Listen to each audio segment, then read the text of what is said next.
कई बार साधक इस प्रकार से अपने दिमाग से भ्रमित हो जाते हैं कि अगर हम किसी गुरु के पास जाएंगे तो गुरु हमें एक्सेप्ट कर लेंगे और ग्रेस दे देंगे, अपनी कृपा का पात्र बना लेंगे।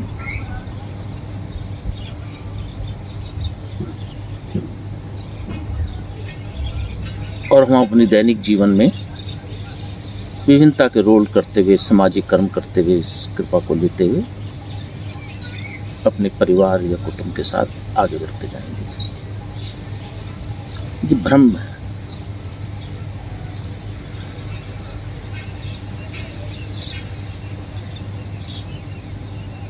ये सोच गलत है हम लोगों की।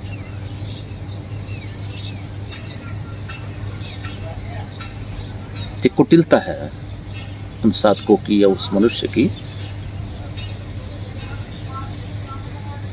अपने वैभव का, अहंकार का प्रदर्शन करते हुए गुरु के पास जाएं और अपनी उनकी कृपा के पात्र बनने के लिए लड़ाई करें। और कुछ तो ऐसे होते हैं समाज को दिखाने के लिए गुरु के आगे आगे पीछे घूमते रहते हैं कि समाज उनको पूछे कि गुरु के निश्चय। ये तो ग्रेस है, कृपा है गुरु की, स्पिरिचुअलिटी है, अध्यात्म है।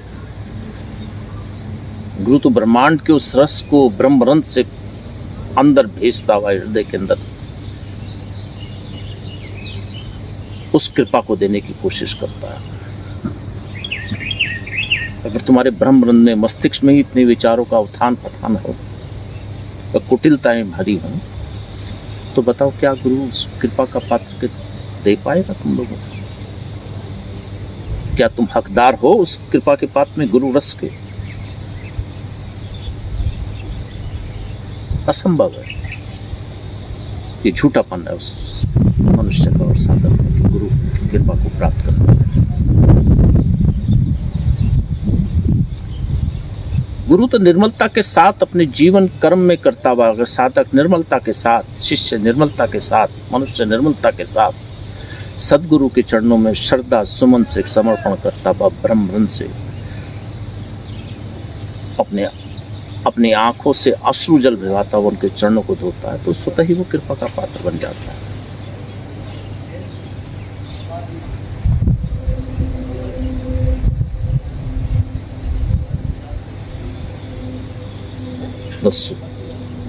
सदगुरु तो ब्रह्मांड से असीमित क्रियाएं करता हुआ, उसके ब्रह्म रंध्र से होता हुआ उसके हृदय में स्थापित कर देता है उसको, रस को, गुरु रस को, कृपा को, जिसको गुरु कृपा कहते हैं।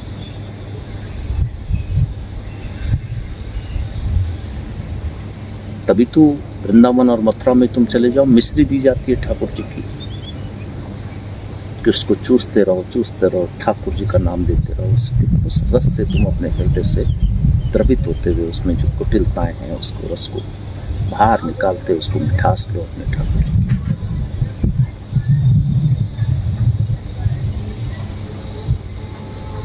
ये भौतिक चरण है मिश्री का देने का, और आध्यात्मिक चरण है ब्रह्म रंध्र से उस रस को ब्रह्मांड से गुरु स्वतः ही तुम्हारे हृदय के अंदर प्रवाहित करते हैं। ये आंतरिक चरण है, ये साधनात्मक चरण है, ये साधक की श्रेष्ठता का चरण होता है। गुरु तुरंत उसके ब्रह्म रंध्र से उसके अंदर, और तुम्हें अपने कपाट खोलने तो चाहिए ही चाहिए, कुटिलता को बाहर, अहंकार को बाहर, अपने जितने भी शब्द हैं, जूते चप्पल, गुरु के पास जाओ तो बाहर भेजते हुए चले जाओ, बाहर रखते हुए तब गुरु से मिलन करो।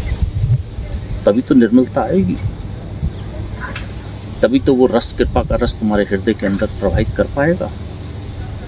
तभी तो ठाकुर जी तुम्हारी उस मिश्री को तुम्हें जो देते हैं, मिश्री और मक्खन का रस जो हृदय के अंदर द्रवित होकर कृष्ण रस और कृष्ण भक्ति के अंदर, तभी तुम उस रस में जुट जाओगे।